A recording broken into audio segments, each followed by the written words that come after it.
की विविधा।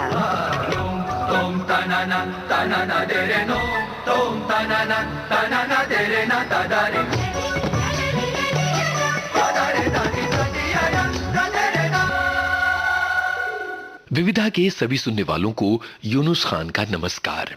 बीती विभावरी जागरी, अंबर पनघट में डुबो रही, तारा घट उषा नागरी, बीती विभावरी जागरी। खग कुल कुल सा बोल रहा, किसलय का अंचल सा डोल रहा। लो यह लतिका भी भर लाई, मधु मुकुल नवल रस गागरी, बीती विभावरी जागरी। ये पंक्तियां जयशंकर प्रसाद की हैं। अब आप सोच रहे होंगे कि अचानक विविधा कार्यक्रम के आरंभ में हमने जयशंकर प्रसाद का जिक्र क्यों किया। तो आपको बता दें कि ना तो उनकी याद का दिन आ रहा है, ना कोई विशेष बात है, पर बात क्या है ये विविधा में आगे चलकर हम आपको बताएंगे। 23 जनवरी को जन्मदिन होता है नेताजी सुभाष चंद्र बोस का। सुभाष चंद्र बोस जिन्होंने नारा दिया, तुम मुझे खून दो मैं तुम्हें आजादी दूंगा। सुभाष चंद्र बोस का जन्म 23 जनवरी 1897 को हुआ था। 1941 में उन्होंने आजाद हिंद रेडियो शुरू किया था।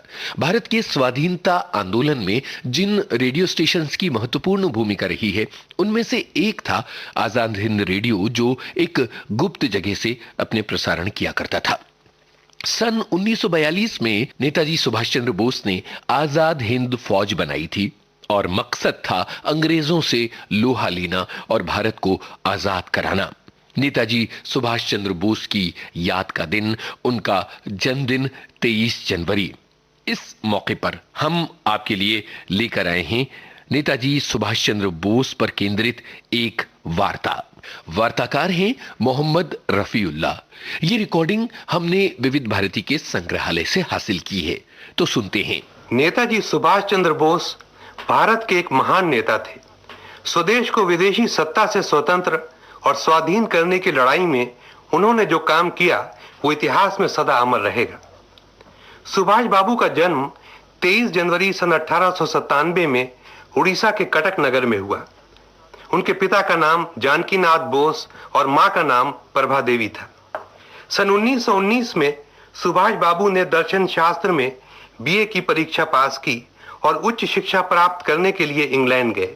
सन 1920 में सुभाष बाबू ने आईसीएस का इम्तिहान पास किया, जो उस समय एक बड़ा सम्मान था। ये वो जमाना था जब भारत में राष्ट्रीय आंदोलन दिन प्रतिदिन जोर पकड़ रहा था और विदेशी शासन सख्ती से उसे कुचलना चाहती थी।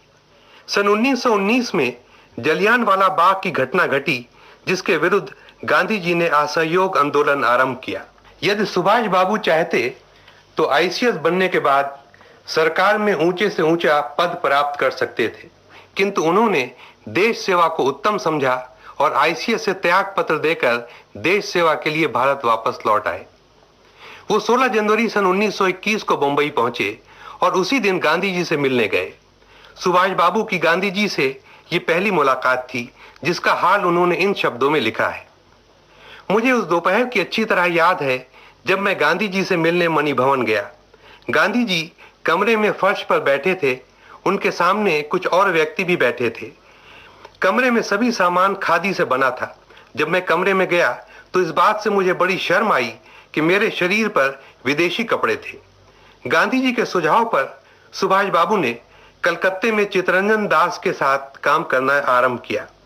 सन 1924 में कलकत्ता कारपोरेशन में स्वराज पार्टी की जीत हुई और सुभाष बाबू कारपोरेशन के एग्जीक्यूटिव ऑफिसर नियुक्त हुए।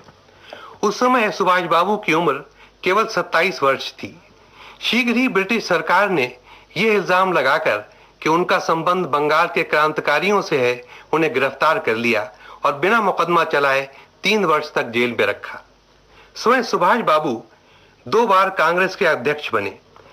फरवरी सन 1938 में कांग्रेस का अधिवेशन हरिपुरा गुजरात में हुआ।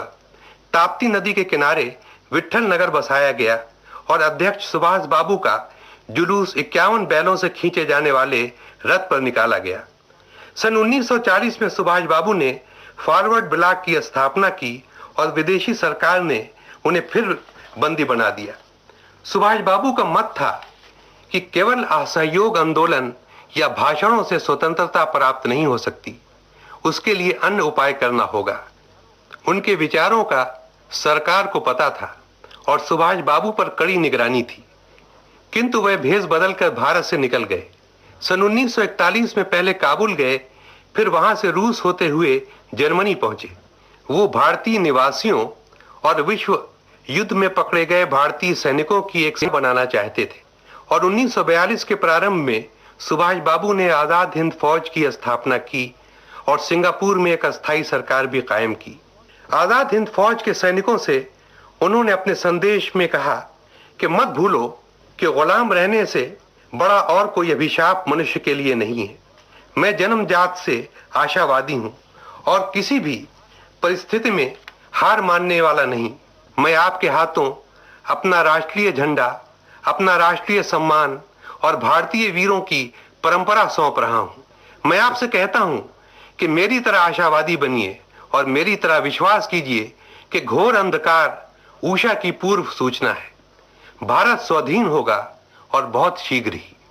सुभाष बाबू जैसे देशभक्तों का वरदान है कि भारत स्वतंत्र हुआ, किंतु वो उस समय जीवित न थे। 18 अगस्त सन 1945 को एक विमान दुर्घटना में उनकी मृत्यु हो गई थी। नेताजी का साहस, देशभक्ति और त्याग सदा अमर और देशवासियों का मार्गदर्शक रहेगा। नेताजी सुभाष चंद्र बोस पर मोहम्मद रफीउल्लाह की ये वार्ता अभी आपने सुनी। ये विविध भारती में कभी प्रसारित होने वाले चित्रशाला कार्यक्रम के लिए रिकॉर्ड की गई थी।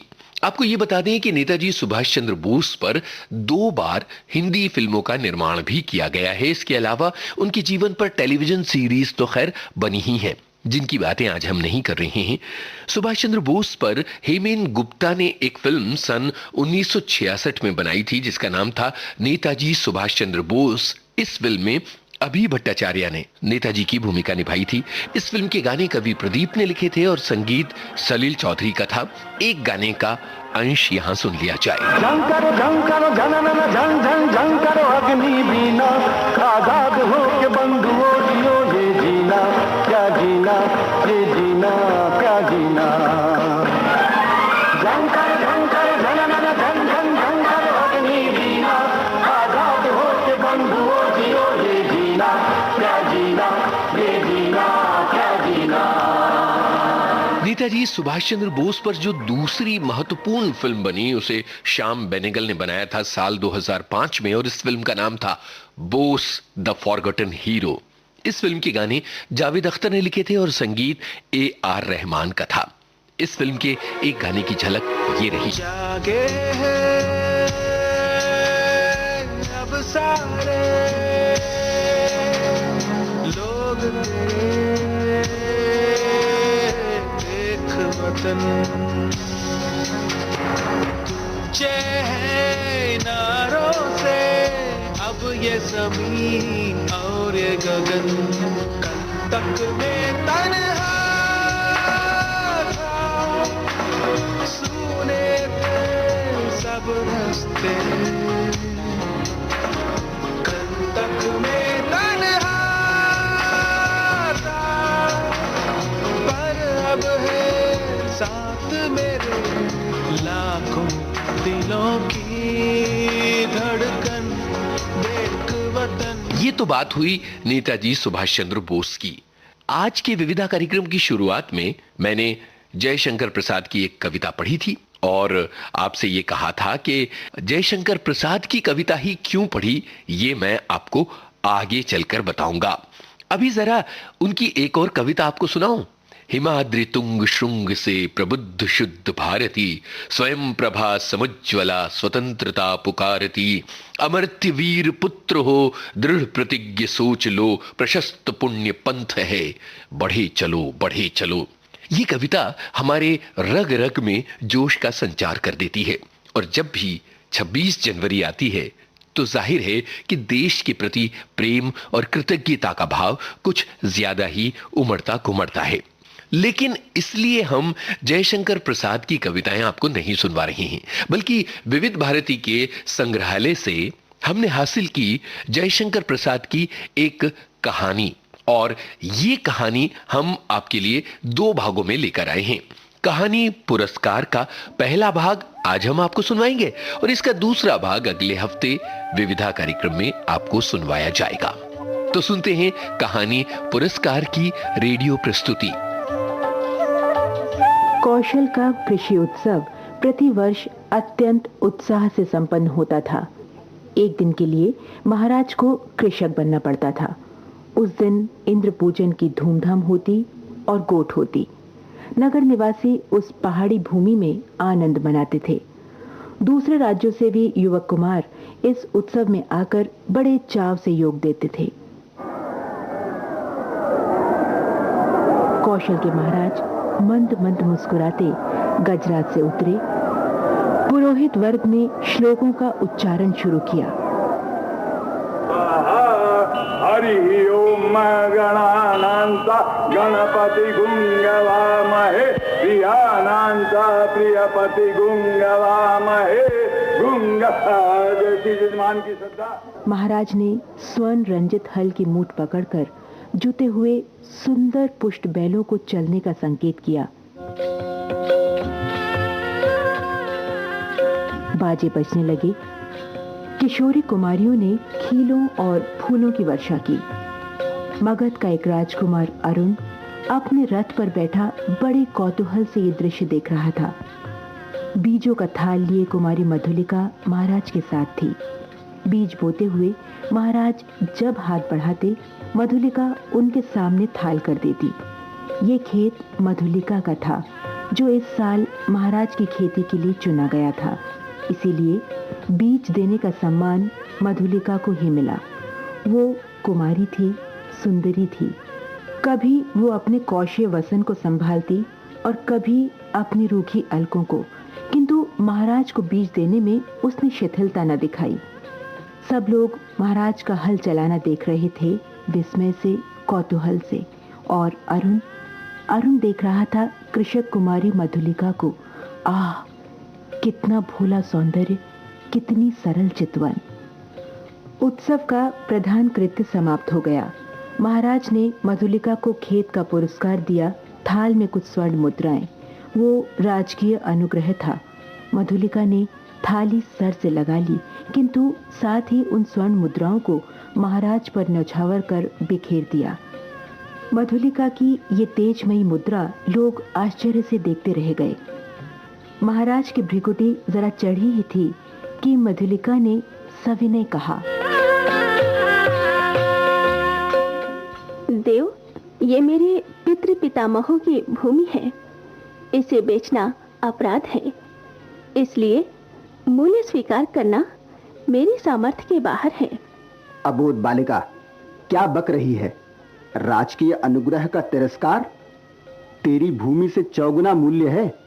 फिर कौशल का ये सुनिश्चित राजकीय नियम है। तू आज से राजकीय रक्षण पाने की अधिकारिणी हुई।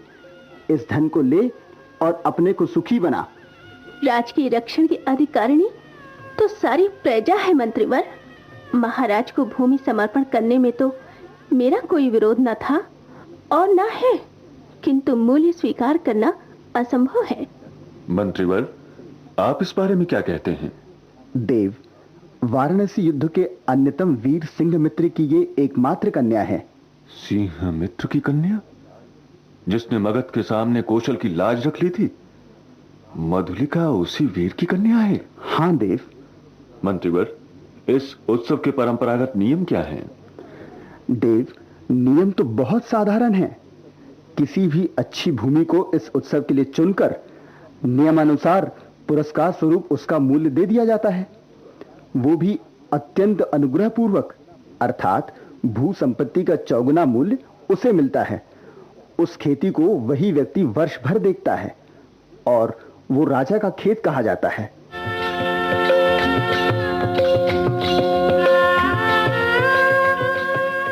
महामंत्री की बात पर महाराज चुप रहे। जय घोष के साथ उत्सव समाप्त हुआ। सब अपने अपने शिविरों में चले गए, किंतु मधुलिका को उत्सव में फिर किसी ने न देखा।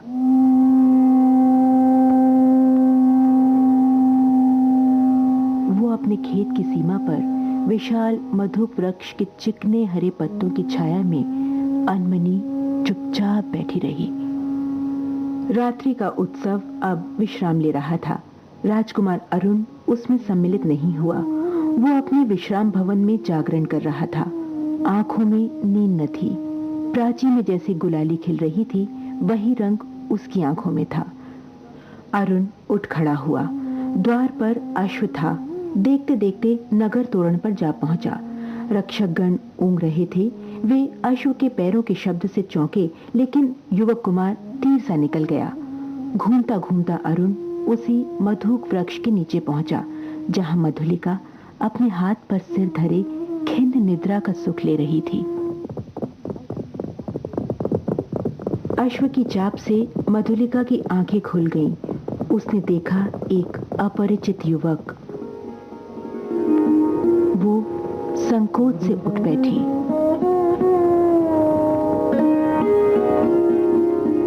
भद्रे, तुम्ही न कल के उत्सव की संचालिका रही हो? उत्सव? हाँ, उत्सव ही तो था। कल उस सम्मान। क्यों, आपको कल का स्वप्न सता रहा है? भद्र, आप क्या मुझे इस अवस्था में संतुष्ट नहीं रहने देंगे? मेरा हृदय तुम्हारी उस छवि का भक्त बन गया है देवी। मेरे उस अभिनय का, मेरी विडंबना का। मनुष्य कितना निर्दय है। अपरिचित, क्षमा करो। जाओ, अपने मार्ग जाओ। सरलता की देवी, मैं मगध का राजकुमार तुम्हारे अनुग्रह का प्रार्थी हूं। मेरे हृदय की भावना अवगुंठन में रहना नहीं जानती। उसे अपनी। राजकुमार, मैं कृषक बालिका हूं। आप नंदन विहारी और मैं पृथ्वी पर परिश्रम करके जीने वाली। आज मेरी स्नेह की भूमि पर से मेरा अधिकार छीन लिया गया है। मैं दुख से विकल हूं। मेरा उपहास ना करो। विकल न हो मधुलिके। मैं कौशल नरेश से तुम्हें तुम्हारी भूमि दिलवा दूंगा। नहीं, वो कौशल का राष्ट्रीय नियम नहीं है। मैं उसे बदलना नहीं चाहती, चाहे उससे मुझे कितना ही दुख हो। तब तुम्हारा रहस्य क्या है? ये रहस्य मानव हृदय का है, मेरा नहीं। राजकुमार, नियमों से यदि मानव हृदय बाध्य होता तो आज मगध के राजकुमार का हृदय किसी राजकुमारी की ओर न खिंचकर एक कृषक बालिका का अपमान करने नहीं आता।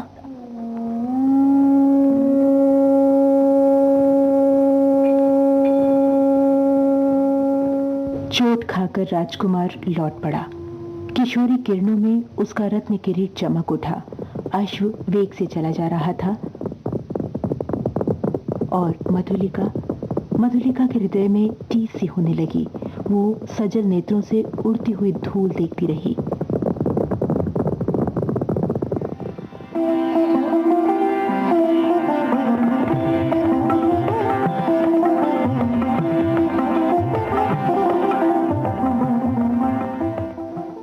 मधुलिका ने राजा का प्रतिपादन अनुग्रहण नहीं लिया। वो दूसरे खेतों में काम करती और चौथे पहर रूखी सूखी खाकर पड़ी रहती। मधुक वृक्ष के नीचे एक छोटी सी पर्ण कुटीर थी उसकी। सूखे डंठलों से दीवार बनी थी। मधुलिका का वही आश्रम था। कठोर परिश्रम से जो रूखा सूखा अन्न मिलता, वही उसकी सांसों को बढ़ाने के लिए पर्याप्त था। दुबली होने पर भी उसके अंग पर तपस्या की कांति थी। आसपास के कृषक उसका आदर करते। वो एक आदर्श बालिका थी उनके लिए। दिन, सप्ताह, महीने और वर्ष बीतने लगे। शीतकाल की रजनी, मेघों से भरा आकाश जिसमें बिजली की दौड़ धूप। मधुलिका का छाजन टपक रहा था। ओढ़ने की कमी थी। ठिठुरकर एक कोने में बैठी थी मधुलिका। आज बहुत दिनों पर उसे बीती हुई बात स्मरण हुई। 2 नहीं 3 वर्ष हुए होंगे। इसी मधुक वृक्ष के नीचे प्रभात में तरुण राजकुमार ने क्या कहा था उसने? मेरा हृदय तुम्हारी उस छवि का भक्त बन गया है देवी।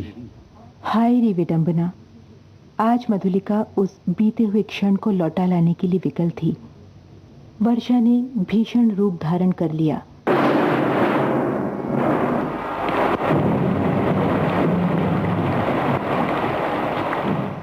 गड़गड़ाहट बढ़ने लगी, ओले पड़ने की संभावना थी।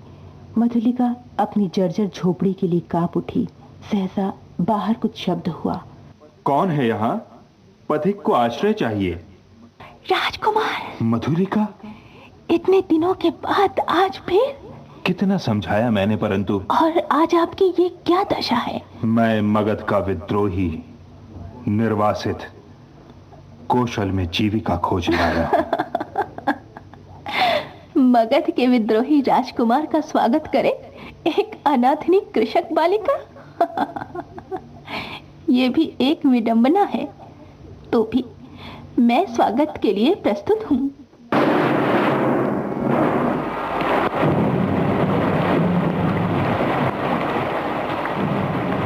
पुरस्कार। अभी आप सुन रहे थे हिंदी साहित्य के सुप्रसिद्ध साहित्यकार जयशंकर प्रसाद की लिखी इस कहानी का पहला भाग। वाचक स्वर रेणु बंसल। अन्य सहायक स्वर शहनाज अख्तरी, कमल शर्मा, गणेश शर्मा और अमरकांत दुबे। प्रस्तुति सहायक नलिनी गांगल, तकनीकी सहायक संतोष पतंगे और प्रस्तुतकर्ता थी कांता गुप्ता। कहानी पुरस्कार की ये रेडियो प्रस्तुति आपने सुनी। बहुत बरस पहले विविध भारती पर एक कार्यक्रम हुआ करता था, सुनो कहानी। आज भी हालांकि वो कार्यक्रम होता है, लेकिन तब ये कार्यक्रम अलग रूप में होता था। आपने महसूस किया होगा। पुरस्कार कहानी के इस अंक में इसका दूसरा और अंतिम भाग आपको विविधा के अगले हफ्ते के अंक में हम आपको सुनवाएंगे।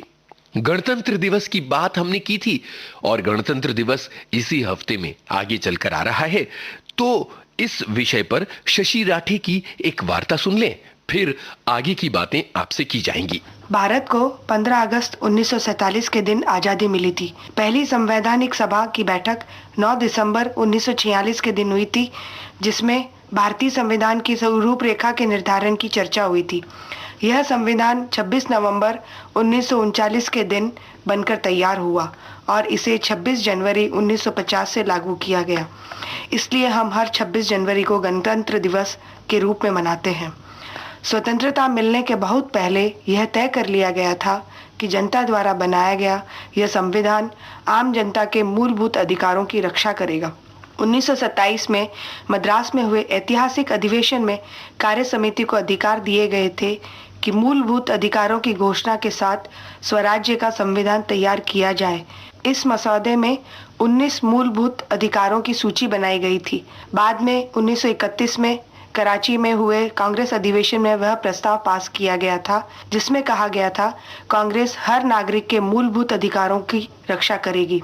जब संविधान को अंतिम रूप दिया गया तब उसमें समानता, स्वतंत्रता, निष्पक्ष सुनवाई, धर्म और संपत्ति जैसे अधिकारों की रक्षा करने की बात कही गई थी। समानता के हक को निश्चित करने के लिए यह तय किया गया था कि देश के कानून के लिए सब नागरिक समान हैं।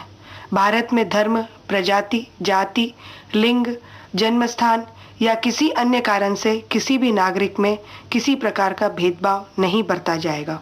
इसी कानून के तहत यह भी निश्चित किया गया था कि नौकरी के सिलसिले में भी यही बातें लागू मानी जाएंगी। कानून में यही बात दोहराई गई थी कि चाहे कोई धर्म, जाति, प्रजाति, लिंग, जन्मस्थान या रहने का स्थान हो, उसके कारण किसी नागरिक का नौकरी पाने का हक कम नहीं होगा। संविधान में भारतीयों को अपने विचार प्रकट करने की भी पूरी स्वतंत्रता दी गई है।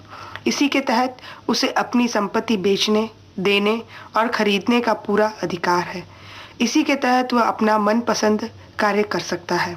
उसे अपने धर्म, संस्कृति और शिक्षा का पालन करने का पूरा अधिकार है। इसी तरह संविधान ने भारतीय नागरिकों को न्यायालयीन सेवाएं प्राप्त करने का पूरा अधिकार दिया है। भारत के हर नागरिक को अधिकार है कि वह अपने अधिकारों की सुरक्षा के लिए सुप्रीम कोर्ट तक पहुंच सकता है। इसी तरह भारत के हर बालिग नागरिक को मतदान के जरिए अपना प्रतिनिधि चुनने का पूरा अधिकार है।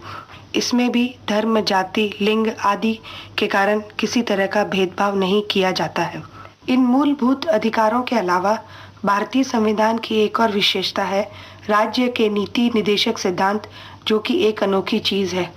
यह अधिकार किसी भी पुराने संविधान में उल्लिखित नहीं है। जर्मनी के वाइनर संविधान ने कुछ का जिक्र तो किया, पर उनमें और मूलभूत अधिकारों में कोई फर्क नहीं है। सबसे पहले आयरिश संविधान ने इनको मूलभूत अधिकारों से अलग मानकर उल्लेख किया था। इसी को सामने रखकर भारतीय संविधान के निर्माताओं ने अपनी नीति बनाई थी। वैसे इन सिद्धांतों के तहत इनको न्याय प्रक्रिया के जरिए लागू नहीं किया जा सकता। जैसे मुफ्त और आवश्यक शिक्षा के लिए न्यायिक आदेश नहीं दिए जा सकते हैं, उन्हें विधानसभा की योजना के तहत लागू किया जा सकता है। इस निदेशक सिद्धांत नीति के तहत कुछ बातें तय की गई थी, जैसे कि भारतीय नागरिक चाहे पुरुष हो या स्त्री, उसे जीवन यापन करने का समान अधिकार है। पुरुष या स्त्री दोनों को एक समान कार्य के लिए एक समान भुगतान भी करना पड़ेगा। इस संविधान के लागू होने के 10 साल के अंदर राज्य की जिम्मेदारी होगी कि वह 14 साल तक की उम्र के बच्चों को मुफ्त और जरूरी शिक्षा दे। इसके बारे में यहाँ याद दिला दूं कि वर्ष 1986-87 में नई शिक्षा नीति जरूर लागू की गई है। आशा है इस ऑपरेशन ब्लैक बोर्ड के जरिए पिछले सालों की कमियों को सुधारने का प्रयास सफल होगा। सफल गणतंत्र के लिए जरूरी है कि देश के हर इंसान तक उसका फायदा पहुंचे, ताकि देश की अखंडता और एकता बरकरार रहे। गणतंत्र दिवस पर शशि राठे की ये वार्ता अभी आपने सुनी। इस हफ्ते कई महत्वपूर्ण हस्तियों की याद का दिन है। जन्मदिन, पुण्यतिथि या जयंती आ रही है और विविधा की रवायत ये है कि हम इस कार्यक्रम में उन तमाम हस्तियों को याद करते हैं। जाने माने गायक पंडित भीमसेन जोशी की पुण्यतिथि 24 जनवरी को आती है। साल 2011 में वो इस असार संसार को छोड़कर चले गए थे। ख्याल गायकी के एक जगमगाते सितारे पंडित भीमसेन जोशी का ताल्लुक किराना घराना से है और उन्होंने अपनी गायकी से सारी दुनिया को समृद्ध किया है। अपनी गायकी के सुरों के जरिए उन्हें भारत रत्न से भी सम्मानित किया गया था। लेकिन उनके बारे में एक दिलचस्प तथ्य यह है कि उन्हें सर्वश्रेष्ठ गायक का राष्ट्रीय फिल्म पुरस्कार भी मिला था। अब आप सोच रहे होंगे कि पंडित भीमसेन जोशी को सर्वश्रेष्ठ गायक का राष्ट्रीय फिल्म पुरस्कार यानी नेशनल अवार्ड कैसे मिल सकता है? तो आपको बताएं कि अमोल पालेकर ने सन 1985 में फिल्म अनकही बनाई थी और इस फिल्म में पंडित भीमसेन जोशी ने ये गाना गाया था जिसके लिए उन्हें मिला था बेस्ट सिंगर का नेशनल फिल्म अवार्ड। सुनिए ये गाना और नमन कीजिए पंडित भीमसेन जोशी को। ठुमक ठुमक पग कुमक कुंज मग, ठुमक ठुमक पग कुमक कुंज मग, चपल चरण हरि आए हो, चपल चरण हरि आए, चपल चरण हरि आए। आए रे मेरे प्राण भुलावन आए, आए रे मेरे नैन लुभावन आए, आए रे मेरे प्राण लुभावन आए। 22 जनवरी 2017 को इस असार संसार से अलविदा कह दिया था जसवंत राय ने। जसवंत राय के नाम से इन्हें आप नहीं जानते, बल्कि जब मैं कहूंगा नक्श लालपुरी तो आपको याद आ जाएगा कि ये तो जाने माने शायर और गीतकार हैं। नक्श लालपुरी साहब का जन्म फैसलाबाद में हुआ था और सन 1951 में जब वो मुंबई आए तो एक बड़े अखबार में प्रूफ रीडर की नौकरी कर ली और उसके बाद आगे चलकर डाक तार विभाग में उन्होंने काम करना शुरू किया था। वैसे आपको बता दें कि फिल्म संसार में उनकी यात्रा 1953 में फिल्म जग्गू के जरिए शुरू हुई थी, पर 70 के दशक में उन्होंने कुछ बेमिसाल गाने लिखे। घरौंदा, आहिस्ता आहिस्ता, खानदान, दर्द, हिना, तुम्हारे लिए, चेतना जैसी फिल्मों के गाने आज भी फिल्म संगीत के चाहने वाले गुनगुनाते हैं। जसवंत राय नक्श लालपुरी कई बरस पहले विविध भारती में आए थे और उन्होंने अपने अशार रिकॉर्ड करवाए थे।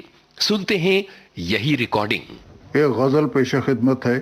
पागल है, सर फिरी है तेरे शहर की हवा, अक्सर मुझे मिली है तेरे शहर की हवा। पागल है सर फिरी है तेरे शहर की हवा। अक्सर मुझे मिली है तेरे शहर की हवा। 100 बार इस तरफ से हुआ है मेरा गुजर। 100 बार इस तरफ से हुआ है मेरा गुजर।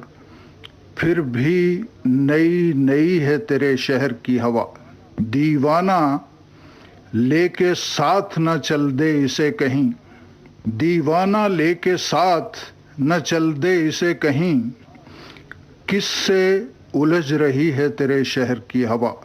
कदमों को नागवार था तन्हाई का सफर।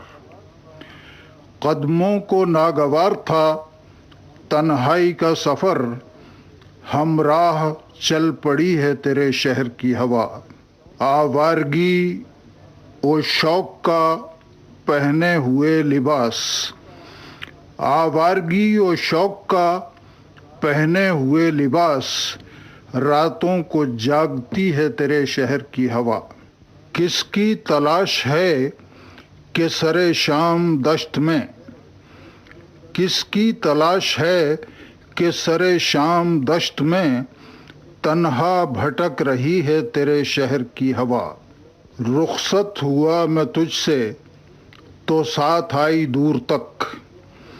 रुखसत हुआ मैं तुझसे तो साथ आई दूर तक। संजीदा हो गई है तेरे शहर की हवा। आई थी तेरी याद का मरहम लिए हुए। आई थी तेरी याद का मरहम लिए हुए।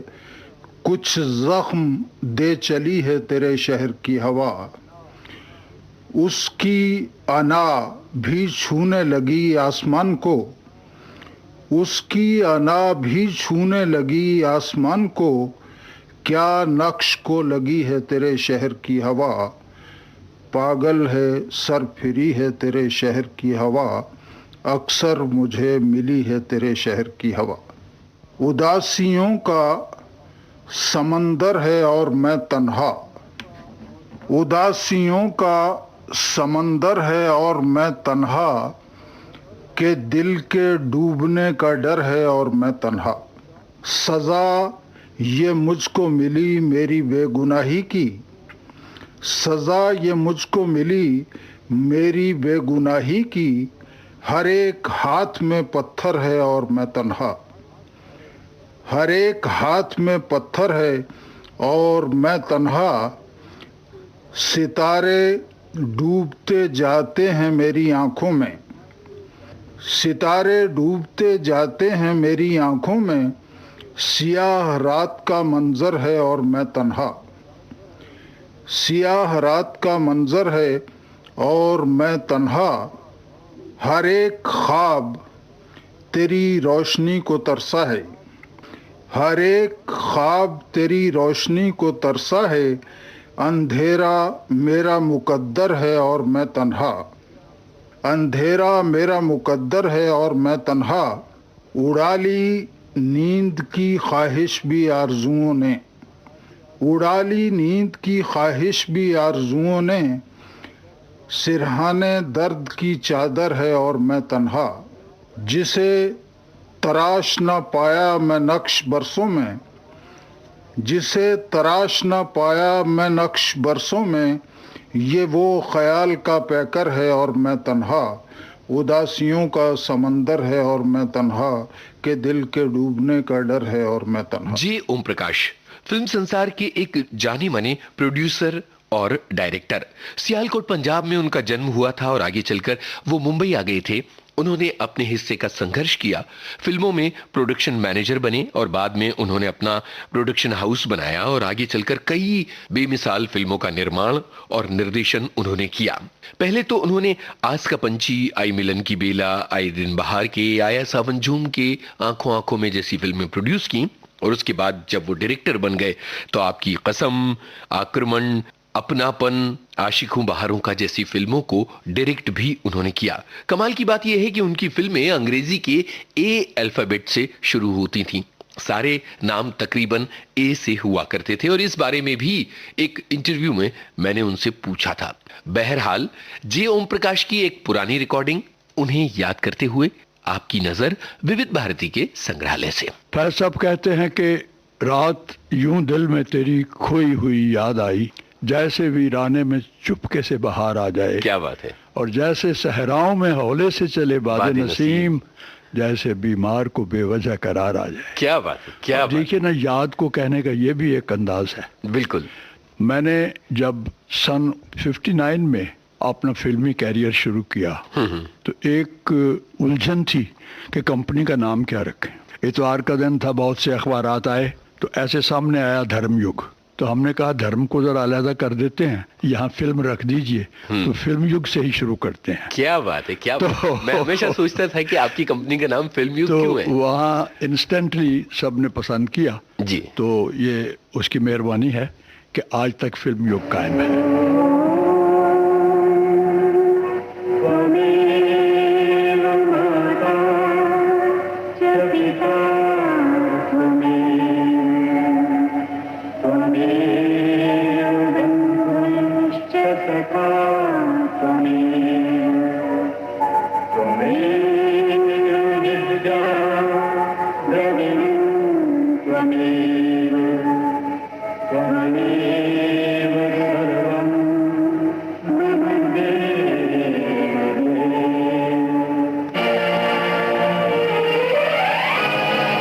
खबर छपी कि मैं फिल्म बना रहा हूं और ये कंपनी का नाम है, तो मुझे मेरे दोस्त हजरत कतील शिफाई ने पाकिस्तान से खत लिखा। वाह। मुबारक का खत लिखा और साथ में एक नज्म भेजी कि मैं ये नज्म भेज रहा हूँ, ये गजल भेज रहा हूँ, अगर तुम्हारी फिल्म में कोई सिचुएशन हो जी तो मेरी तरफ से एक तोहफे के तौर पर इस्तेमाल कर लेना। क्या बात। बहुत अच्छा लगा मुझे। उसका शुरू का जो शेर था और फिर मक्ता मैं आपको बता देता हूँ।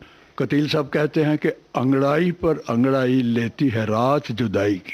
क्या बात है, क्या बात है। अंगड़ाई पर अंगड़ाई लेती है रात जुदाई की, तुम क्या जानो तुम क्या समझो बात मेरी तन्हाई की। क्या बात है। वाह। था कि उड़ते उड़ते आस का पंछी वाह दूर उफक में डूब गया, रोते रोते बैठ गई आवाज किसी सौदाई की। क्या बात है साहब, क्या बात। तो मैंने कतील साहब को जवाब दिया, मैंने कहा बहुत बहुत शुक्रिया। गजल का तो मुझे पता नहीं क्योंकि कहानी अभी बन रही है जी, लेकिन कहानी का जो मकसद है जी जी वो आपके इस शेर से मैंने ले लिया है। वो पिक्चर का टाइटल होगा आस का पंछी। दिल मेरा एक आस का पंछी उड़ता है ऊंचे गगन पर, पहुंचेगा एक दिन कभी तो चांद की उजली जमी पर। आस का पंछी मैंने पहली बार सुना और चूंकि इस टाइटल से मेरे मेन कैरेक्टर को भी बहुत कुछ मिलता है, कहा जाता है इससे, और इसी से मेरी जिंदगी की जो रफ्तार है या जिंदगी का जो सफर है वो भी एक आस का पंछी ही समझिए तो ठीक रहेगा। क्या बात अब इन्हीं जज्बात को अपने शंकर जयकिशन ने मेरी उसी पहली ही फिल्म में पहले ही गाने की जब रिकॉर्डिंग हुई थी तो हजरत जयपुरी ने कैसे तर्जमानी की सुनी। ये दुनिया है नौजवानों की, जमाना है नौजवानों का, हवाएं भी गुनगुनाती है तराना हम नौजवानों का। ये दुनिया है नौजवानों की, जमाना है नौजवानों का, हवाएं भी गुनगुनाती है तराना हम नौजवानों का। बदलेगी एक दिन ये हस्ती, चमकेगा एक दिन मुकद्दर, आएगा झूमता सवेरा जीवन में रोशनी को लेकर। दिल मेरा एक आस का पंछी उड़ता है ऊंचे गगन पर, पहुंचेगा एक दिन कभी तो चांद की उजली जमी पर। आस का पंछी के बारे में और बातें करेंगे, लेकिन जिक्र कतील शिफाई का आया था। कतील शिफाई से आपकी दोस्ती कितनी पुरानी? वतन की तकसीम से पहले मैं लाहौर में भी फिल्म इंडस्ट्री में ही काम करता था जी, डिस्ट्रीब्यूशन में भी, फिर बाद में प्रोडक्शन में आए। एक फिल्म बननी शुरू हुई थी अधूरे ख्वाब, तो उसके जो गीत थे वो कतील साहब लिख रहे थे जी। मेरी दोस्ती हो गई उनसे। बहुत ही प्यारे इंसान थे, बहुत ही प्यारे इंसान। तो बस एक दफा जब मिल गए तो जहाँ सुरें मिल जाती हैं तो फिर संगीत बनता ही रहता है। इसीलिए उन्होंने जब मुझे वो खबर पढ़ के लिखा तो मैंने कहा एक दोस्त ही ऐसे कर सकता है, वैसे नहीं। बताएं कि किस किस तरह की दिक्कतें आई थी और किन किन लोगों का साथ मिला था आपको अपने इस सफर में जो आज का पंछी से शुरू हुआ था? ये एक खुशकिस्मती की बात समझिए कि जितनी भी जद्दोजहद हुई जी, वो दरअसल फिल्म प्रोडक्शन में मेरी दाखिल होने से पहले ही हुई जी। ये मेरी खुशकिस्मती है, क्योंकि अक्सर पूछ लेते हैं हमारे इंटरव्यू करने वाले दोस्त, जब भी कभी मुझे मौका मिला है कुछ अपने बचपन के बारे में बताइए, बिल्कुल हम भी जानना चाहेंगे, जवानी के बारे में बताइए। दरअसल क्या है कि वैसे तो हर जिंदगी देखिए तो एक किताब है जी, उसमें तरह तरह के मोड़ आते हैं, तरह तरह के हादसात आते हैं। तो मेरी ही जिंदगी कुछ ऐसी है कि बचपन की याद है जब मैं 5वीं जमात में था, कोयटा में मेरे वालिद साहब हेडमास्टर थे डीएवी स्कूल के। मैं 5वीं जमात में पढ़ता था। सन 1935 में जब जलजला आया तो मेरी वालदा की वहाँ मृत्यु हो गई, वो जो भूकंप था। हाँ जी। तो वहाँ से हम बेघर होकर निकले। तो ये पहला हादसा था जहाँ से जिंदगी नई तरह से शुरू हुई। वापस अपने गांव आए सियालकोट के पास। तो फादर ने फिर नौकरी शुरू की, पर अब उनको वैसी अच्छी स्कूल में नौकरी नहीं मिली जो कोयटा में थी। जी जी। तो नतीजा ये हुआ कि 10वीं जमात के आगे मैं नहीं जा सका, कॉलेज मेरे नसीब में नहीं हुआ। हालांकि बहुत शौक था मुझे अच्छी तालीम लेने का, लेकिन नहीं मिल सकी। मैट्रिक पास करने के बाद क्या करे आदमी, सिवाय इसके कि कोई नौकरी ढूंढी जाए। तो मैं लाहौर में आ गया। लाहौर में चंद दोस्त थे, कोई जमाती थे। चलते चलते एक फिल्म डिस्ट्रीब्यूशन ऑफिस में जॉब मिल गई। तो स्कूल में म्यूजिक का छोटे छोटे एक्ट्स करने का शौक था शुरू से ही। यानी आप खुश होंगे सुन के कि मैं जब स्कूल में था तो तबला और हारमोनियम में बजा लिया करता था।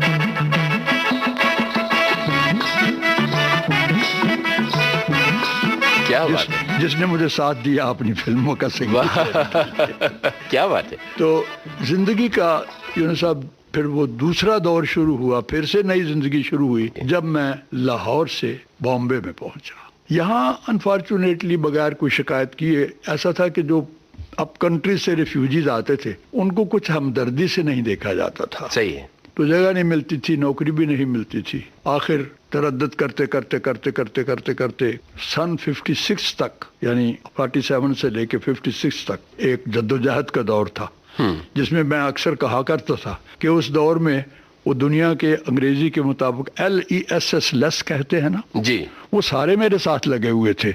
यानी कि होमलेस जी, jobless, penniless, but I was never hopeless. बहुत बढ़िया, बहुत बढ़िया। क्योंकि उम्मीद जो थी ना वो थी, हमेशा साथ रहती थी। भाई जे ओम प्रकाश साहब की ये रिकॉर्डिंग विविध भारती के खजाने से निकालकर हमने पेश की उनकी याद में। और अब ऐसा करते हैं, एक और कवि को याद करते हैं। 22 जनवरी को वसंत देव जी की याद का दिन पड़ता है और एक बेमिसाल कवि, एक बेमिसाल रचनाकार वो रही हैं। फिल्म उत्सव में उन्होंने कुछ नायाब गाने लिखे थे। इस फिल्म का ये गाना सुनिए। सांझ ढले गगन तले, सांझ ढले गगन तले, हम कितने एकाकी छोड़ चले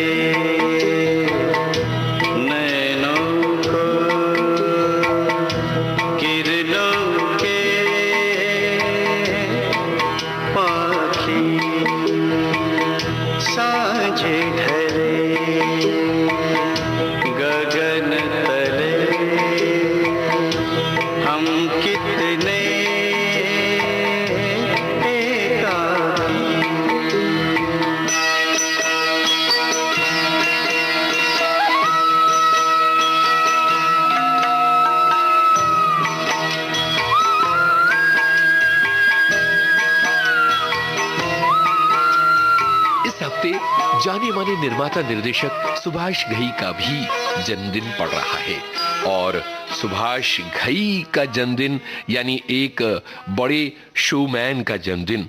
आपको बता दें कि सुभाष घई जी ने फिल्म इंस्टीट्यूट पूना में ट्रेनिंग तो एक्टिंग की ली थी, और आगे चलकर वो जब मुंबई आए तो पहले उन्होंने फिल्में लिखना शुरू किया और उसके बाद वो निर्देशक भी बन गए और एक जबरदस्त यात्रा रही है उनकी। कुछ बरस पहले मुझे उनसे मुलाकात करने और बातें करने का मौका मिला था और तब बहुत सारी बातें हुई थी सुभाष घई जी से। इसी रिकॉर्डिंग का एक अंश सुभाष घई के जन्मदिन पर आपके लिए। विविध भारती के सभी श्रोतागणों को मेरा नमस्कार, मेरा प्यार। आप मुझे फिल्मों में तो देखते रहते हैं, टेलीविजन में भी देखते हैं और आज मुझे खुशी है कि बहुत सालों के बाद मैं अपने विविध भारती के श्रोतागणों से बात कर रहा हूँ। आपका रोल जो है वो लगातार बदलता चला जा रहा है। एक लेखक का रोल, एक एक्टर का रोल रहा, निर्देशक का रोल रहा, निर्माता का रोल रहा, अब ये एजुकेशनिस्ट का रोल, ये कैसा लग रहा है आपको? देखिए, अगर आप मेरी लघु यात्रा देखें जीवन की, तो मैं दिल्ली का रहने वाला हूं और वहां से बीकॉम किया और बीकॉम के बाद मैं पुणे आया, फिल्म इंस्टीट्यूट गया, फिर मैं 3 साल बॉम्बे में एक्टर की स्ट्रगल की बनने की जी, फिर 3 साल 4 साल मैं राइटर रहा, स्क्रिप्ट राइटर, बड़े बड़े डायरेक्टरों के साथ काम किया, फिर मैं डायरेक्टर बना कालीचरण विश्वनाथ के साथ। जली को आग कहते हैं, बुझी को राख कहते हैं, जिस राख से बारूद बने उसे विश्वनाथ कहते हैं। फिर कर्ज फिल्म के साथ मैं प्रोड्यूसर बना और फिर कर्ज के बाद मेरी कंपनी मुक्ता आर्ट्स जो है वो इस्टेब्लिश हुई और 12-13 हिट बनाने के बाद फिर हमने उसको कॉर्पोरेट किया कंपनी को और हमारी फर्स्ट कंपनी थी जो कि कॉर्पोरेट हुई थी इंडिया में भी। तो मैंने as a actor, writer, director, producer, editor, writers, सब तरह से ईश्वर की दया रही है कि बहुत मेहनत से काम किया, लगन से और मोहब्बत से काम किया कि ईश्वर ने ये सफलता दी। जब उन्होंने सफलता दी मुझे, तो मुझे लगा कि बहुत से बच्चे जो हैं वो हिंदुस्तान के अलग अलग प्रांतों से, शहरों से आते हैं बॉम्बे में, बड़े स्वप्न लेके आते हैं कि हम एक्टर बने, राइटर बने, डायरेक्टर बने, म्यूजिक डायरेक्टर बने। तो सब मेरे ऑफिस में आते थे उन दिनों में। ये ताल के बाद की बात है जब मैं यादें बना रहा था। अब मैं सब बच्चों को तो चांस दे नहीं सकता था क्योंकि मैंने खुद अपनी बहुत स्ट्रगल की थी और उस टाइम पे स्ट्रगल की थी 60s 70s में, जबकि सिर्फ सिनेमा एक इकलौता एंटरटेनमेंट था, ना टीवी था, विविध भारती था शायद, मगर बाकी कुछ FM स्टेशन होते नहीं थे। तो सिर्फ सिनेमा ही हमारे पास एंटरटेनमेंट का साधन था और कंपटीशन में भी ऐसा होता था कि हम एज ए स्ट्रगलर सिर्फ सिनेमा में ही काम करने को मिलता था, टेलीविजन में नहीं था कि जहां आप अपनी प्रतिभा दिखा सकें। तो मैं उन बच्चों को जब देखता था जो स्ट्रगल कर रहे हैं, हमारे बॉम्बे में आए हुए हैं, तो मुझे अपनी स्ट्रगल याद आ जाती थी। तो मुझे बुरा लगता था कि मैं, क्योंकि सब यही बात कहते हैं कि देखिए जी सुभाष जी, फिल्म इंडस्ट्री के बच्चों को काम मिलता है, हमें नहीं मिलता। क्या हम में प्रतिभा नहीं है, हमारे में टैलेंट नहीं है? तो जो भी बच्चे पूरे हिंदुस्तान में रहने वाले थे, मुंबई आते थे, तो उनके लिए तो कोई सहारा नहीं था। फिल्म इंडस्ट्री के जो प्रोड्यूसर, डायरेक्टर और स्टार्स हैं, उनके बच्चों को काम मिल जाता है। वो इसलिए मिलता है कि वो बच्चे 5 साल से वो सीख रहे हैं, अपने माँ बाप की बातें सुन के उस एटमॉस्फेयर में रहते हैं, तो उनकी भी एक घरेलू ट्रेनिंग होती है। बाहर के बच्चों में से देखिए अगर कहें तो शाहरुख खान ने तरक्की की, अक्षय कुमार ने की, जो फिल्म के बच्चे नहीं थे, लेकिन बाहर से आके भी जगह बनाई है। राइटर डायरेक्टर्स ने तो बहुत ज्यादा बनाई है, एक्टर्स ने भी बनाई है। तो ऐसा नहीं हो सकता कि भाई अगर आप फिल्म इंडस्ट्री के लोगों के, सेलिब्रिटीज के बच्चे नहीं हैं तो आप कुछ कर नहीं सकते। आप बहुत कुछ कर सकते हैं, लेकिन उसके लिए बहुत इंपॉर्टेंट चीज ये है कि आपको कुछ सीखना होगा। बिना सीखे सुभाष घई मिल जाए या करण जौहर मिल जाए या आदि चोपड़ा मिल जाए और हमें बना दें, ये ख्वाब जो है एक बड़ा बचपने का ख्वाब है, कच्चा ख्वाब है। ख्वाब को पहले पक्का करो। पक्का करने के लिए एक ट्रेनिंग, वर्कशॉप्स, उसके पीछे मेहनत करनी पड़ती है एक न्यूकमर को। इसीलिए अगर आप देखें तो मैंने बीकॉम के बाद मेरे पिताजी ने मुझे सबसे पहले FTI में भेजा, पूना में, कि देखो अगर तुम फिल्म इंडस्ट्री में जाना चाहते हो तो क्या मुंह लेके जाओगे? ये कहोगे जी मेरे ख्वाब है, ये कहोगे जी मेरे पास टैलेंट है। तो उस टाइम पे कहा उन्होंने, मेरे पिताजी डॉक्टर थे, कि जाओ और ट्रेनिंग लो पहले, ताकि जब प्रोड्यूसर को तुम फेस करो तो तुम्हारे पास कुछ डिप्लोमा डिग्री होनी चाहिए। बिल्कुल, तुमने 2, 2.5 साल, 3 साल उस शिक्षा प्राप्त की है। तो मुझे ये बात याद थी और इसी वजह से मैं 30-35 साल से टिका भी। 25 जनवरी को जानी मानी गायिका कविता कृष्णमूर्ति का जन्मदिन है। कविता जी विविध भारती के स्टूडियो में आई थी और हमारे सजीव प्रसारण में उनसे बातचीत करने का मौका आपके इसी दोस्त को मिला था। कविता कृष्णमूर्ति पुराने फिल्मी गानों की बड़ी प्रशंसिका हैं और उनसे ऑफ माइक पुराने गानों के बारे में बहुत सारी बातें हुई थी जो कार्यक्रम में प्रसारित नहीं हुई थी। ये पर्दे के पीछे की बातें हैं, लेकिन पर्दे के आगे की कौन सी बातें थी, उनमें से कुछ बातें अभी सुन लेते हैं और कविता जी को कहते हैं जन्मदिन की शुभकामनाएं। कविता जी, बहुत बहुत स्वागत है विविध भारती के स्टूडियोज में। नमस्कार आपको भी और सुनने वालों को भी। कविता जी, रेडियो से किस तरह का नाता है और विविध भारती आपके लिए कितना मायने रखता है? विविध भारती बहुत बड़ा अंश रहा है मेरे। मैंने आपसे कहा ना कि बचपन में जब लता जी के गाने सुनती थी लगता था कि देवी बैठी हुई है रेडियो के अंदर, और उस टाइम सिर्फ विविध भारती सुनते थे हम लोग। तो पूरी परवरिश तो विविध भारती के साथ ही हुई, और उसके बाद ऑल इंडिया रेडियो से मैं बहुत जुड़ी रही हूँ, क्योंकि स्टूडियोज़ में भी बहुत गाया मैंने। स्पेशल सॉन्ग्स हुआ करते थे, खड़े साहब से लेके अपने शान के फादर मानस मुखर्जी, सबके साथ मैंने रेडियो स्टेशन में बहुत गाया। यहाँ पर पहले दिल्ली रेडियो में चाइल्ड आर्टिस्ट थी, तो वहाँ पे भी गाती थी। तो जैसे रेडियो ऑल इंडिया रेडियो आते ही मेरे को वो एटमॉस्फेयर, कॉरिडोर, दोनों तरफ स्टूडियोज़, ये बहुत सालों का मेरा मतलब इसके साथ रिश्ता है। और विविध भारती का मुझे एक बात बहुत अच्छा लगता है कि उनके जो गाने, मेरे हिसाब से जो तहजीब से जो गाने बजने चाहिए वो बजते हैं। जो हमारा कल्चर है, हमारे इंडियन कल्चर के साथ जुड़े हुए जो गाने हैं, और जिस तरह से आप लोग बोलते हैं रेडियो विविध भारती में, वो पूरी मुझे अपनी कल्चर, अपनी हिंदुस्तान का कल्चर याद आता है। एंड आई फील यही विविध भारती का, यही कल्चर से मैं बड़ी हुई हूँ, और मैं चाहती हूँ कि हमारी नेक्स्ट जनरेशन भी इसी कल्चर से बड़े हो, इसी तहजीब से।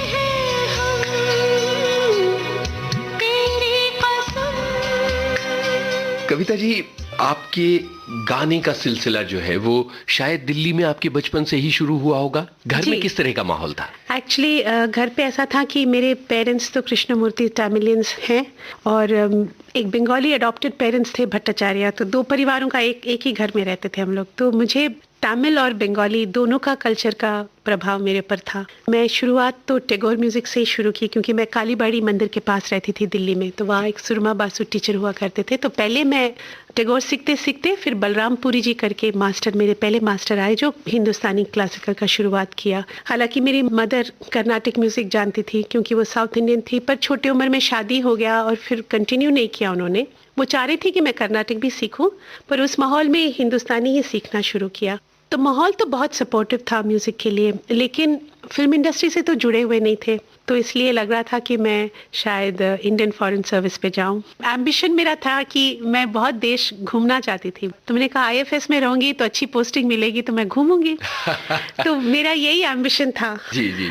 पर तकदीर फिर मुझे इंडस्ट्री में लेके आई because of my aunt Mrs Bhattacharya, जिन्होंने मुझे पाला पोसा है। उनका सपना था कि मैं प्लेबैक सिंगर बनूं, और कॉन्टैक्ट पॉइंट मेरी एक ही थी, हेमा मालिनी जी, जो ड्रीम गर्ल बन चुकी थी। वो दिल्ली की लड़की हैं और हमारे इलाके की हैं, और उनकी मम्मी जया चक्रवर्ती और मेरे आंट बहुत अच्छे फ्रेंड्स थे। तो वहीं से एक सपोर्ट मिला बॉम्बे आने का, और बॉम्बे आके फिर मैं सेंट जेवियर्स में ज्वाइन हुई, जहाँ म्यूजिक, सेंट जेवियर्स कॉलेज में म्यूजिक का बहुत सपोर्ट था जी। और उस टाइम ऐसा था कि पढ़ाई तो हुआ करता था, लेकिन बहुत सारे फिल्म वालों के बच्चे वहाँ पढ़ते थे। जैसे मेरे साथ रानू मुखर्जी, हेमंत मुद्दा की बेटी, फिर शबाना जी और फारूक जी सीनियर थे, पास हो गए थे, पर मतलब वो भी उस कॉलेज में। फिर नितिन मुकेश जी के बेटे। तो बहुत म्यूजिक का एटमॉस्फेयर हुआ करता था वहाँ। मुंबई में शुरुआती दौर में फिल्मी गीत आप नहीं गा रही थी, बल्कि स्टेज शोज बहुत कर रही थी। हाँ, जिंगल्स, एडवर्टाइजिंग चल रही थी। हाँ। उस दौर को याद करते हुए कुछ? एक्चुअली वहाँ पे भी क्या हुआ कि बचपन में एक दोस्त हमारे यहाँ दिल्ली में आया करते थे, और बाद में पता चला वो गुरुदत्त जी के छोटे भाई विजय पादुकोण। उन दिनों में वो दिल्ली में काम करते थे एडवर्टाइजिंग में। फिर जब मैं बॉम्बे आई, उनको पता चला, मैं बॉम्बे पहुंची, तो वही मेरे लोकल गार्डियन कॉलेज में हुए, और मेरे को सेंट जेवियर्स में प्रिंसिपल से जाके लेके जाना और भर्ती करवाना उनका काम था। उसके बाद उन्होंने कहा मैं जिंगल्स करता हूँ, तुमको मैं जिंगल्स गवाऊंगा। तो सबसे पहले जिंगल मुझे याद है कि गीता दत्त जी स्टूडियो में आई, रेडियो वानी वर्ली में, और मैंने इनके पैर छुए। बहुत beautiful lady, very very beautiful lady, और वो गा रही थी हिंदी में और मैं गा रही थी वही जिंगल तमिल में। तो उन्होंने गाया, और फिर उनके आशीर्वाद लेके मैंने तमिल में जो मेरी शुरुआत हुई, वहाँ से मेरी बहुत सारे जिंगल्स गाने लगी जी। फिर उस जिंगल्स के दौरान जीएम दुरानी साहब, ऐसे अच्छे अच्छे लोग मिलने लगे। तो वो करते करते स्टेज शोज करती थी, फिल्मों का तो नहीं होता था, पर कॉलेज के माहौल था। तो रानू की father Hemant Kumar ji chief guest होके आए थे, तो उन्होंने मेरा गाना, मुझे याद है मैंने आशा जी का गाना गाया था, जाइए आप कहाँ जाएंगे। क्या बात है। तो मुझे याद है कि हेमंत आके बोले कि चलो तुम मेरे साथ स्टेज में गाओ। तो वो जो सिलसिला शुरू हुआ स्टेज प्रोग्राम का, वहाँ से फिर उन्होंने मन्ना दा से इंट्रोड्यूस करवाया और वहाँ से शुरुआत वो हुई। और कॉलेज डे फंक्शन में अमीन सयानी साहब भी आए थे और उन्होंने कहा बेटा कल को तुमको अगर वक्त मिला तो मेरे ऑफिस में आ जाना। तो मैं गई उनके ऑफिस पे कुलाबा में, और उसी टाइम पे उन्होंने मुझे कहा कि ये चिट्ठी तुम सी रामचंद्र जी को दो, लेके जाओ उनके पास और उनसे मिलो। तो मुझे याद है कि मैं सी रामचंद्र जी के पास गई और उन्होंने मेरा गाना सुना। कोई भी लता जी का ही ऐसा मैंने कुछ गाया होगा, बहुत डर के, बहुत डरती थी उन दिनों में, मेरा गाना ही नहीं निकलता था डर के मारे इन लोगों को देखकर। कुछ गाया मैंने, उन्हें बोला हाँ तुम रियाज करो, एक 8-10 साल के बाद वापस आओ, ऐसे कुछ बोले मुझे। जी जी। फिर मुझे याद है कि कुछ चंद सालों के बाद 1976-77 में उन्होंने मुझे एक शो में बुलाया, सी रामचंद्र जी ने, अन्ना जी ने बुलाया अपने घर में कि तुम रिहर्सल करो फिर ये शो में मेरा गाओ। तो मुझे याद है कि अन्ना जी के यहाँ गई, वो हारमोनियम में बैठे हुए थे और मुझे उन्होंने शो का गाना बहुत अच्छी तरह सिखाते थे। और तब मैंने उनका कहा अन्ना जी 10 साल नहीं हुए मेरे 3 साल हुए होंगे, मैंने उन्हें 3 साल में आपने बुला लिया। तो वो समझे नहीं, बोले आपको याद नहीं मैं आपके यहाँ आई थी और आपने कहा कि 8-10 साल के बाद आओ कुछ होगा।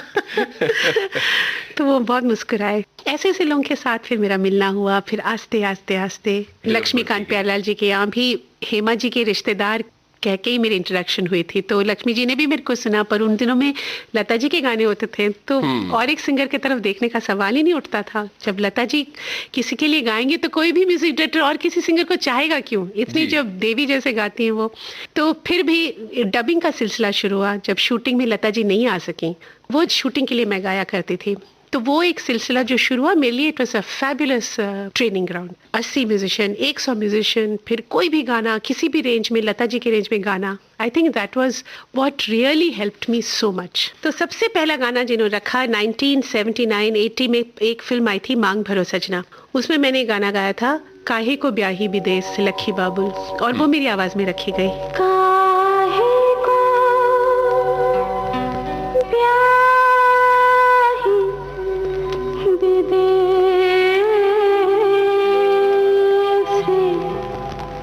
लखी बाबुल मुरे काहे को ब्याही विदे पाक भरा मैंने गुड़ियों का छोड़ा,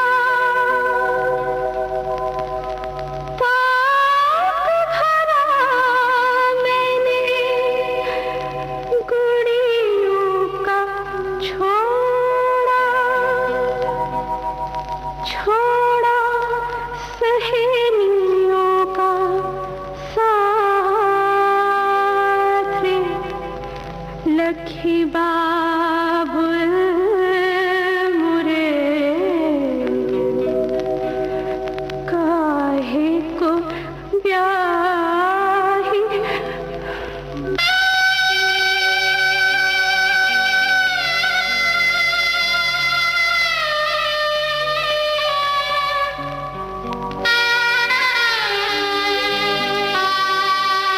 तो ये था विविधा का आज का अंक, जिसमें बहुत सारी अनमोल रिकॉर्डिंग्स हम आपके लिए लेकर आए थे।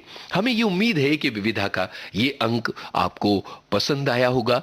26 जनवरी आ रही है, भारत का गणतंत्र दिवस। हम अपने देश के इस गणतंत्र को सलाम करते हैं, इसलिए विविधा के अंत में मैं आपसे सिर्फ यही कहूंगा, जन्मभूमि जय अमर भावना, जय गौरव गाथा, अन्नपूर्णा भुवन विजय श्री, जय भारत माता। इजाजत दीजिए यूनुस खान को, इस कार्यक्रम के प्रस्तुतकर्ता हर्षवर्धन कवई।